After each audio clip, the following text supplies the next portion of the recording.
हे बघा, यासारखी जर टीप तुमची सळ येत असेल टीपला, तर कशी मशीन दुरुस्त करायची हे मी पुढे व्हिडिओमध्ये दाखवणार आहे।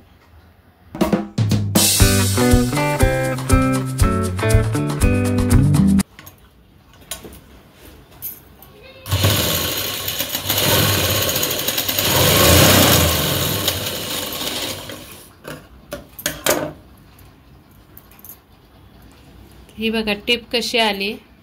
तर अशी जर टीप सळ येत असेल अशी खालून, तर काय चुकलेलं आहे हे मी तुम्हाला पुढे दाखवणार आहे सेटिंग मध्ये। तर बघा, अशी खालून जर टीप अशी येत असेल तर हा जो स्क्रू आहे आपला, तो स्क्रू असा आपल्याला टाईट करून घ्यायचा आहे। खाली जर अशी लूज टीप बसत असेल, हे बघा दोरे बाहेर आलेत, तर हा दोरा लूज आहे असं समजायचं, वरचा दोरा, आणि हा स्क्रू असा टाईट करायचा। आता दाखवते मी तुम्हाला त्याच्या शेजारी टीप मारून।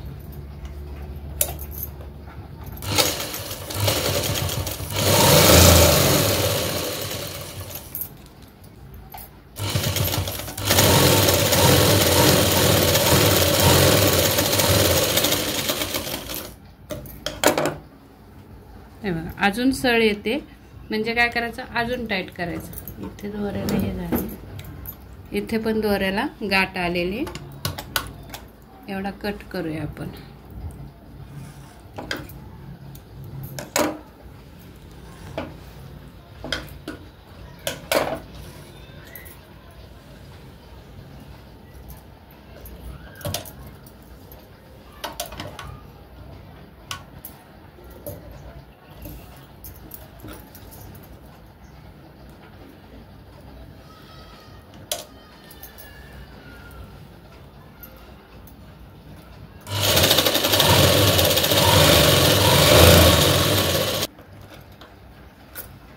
हे बघा, एक नंबर आली की नाही छान टीप।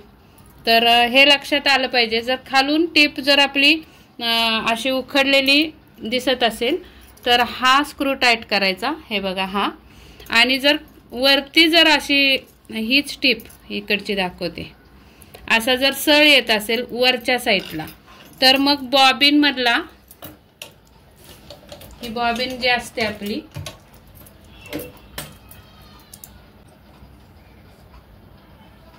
तर हा दोरा असा लूज आहे असं समजायचं, बाहेर निघतो।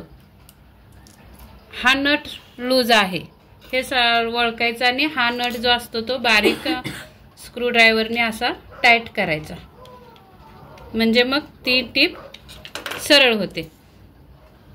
तर चला, हा व्हिडिओ तुम्हाला आवडला असेल तर नक्की लाईक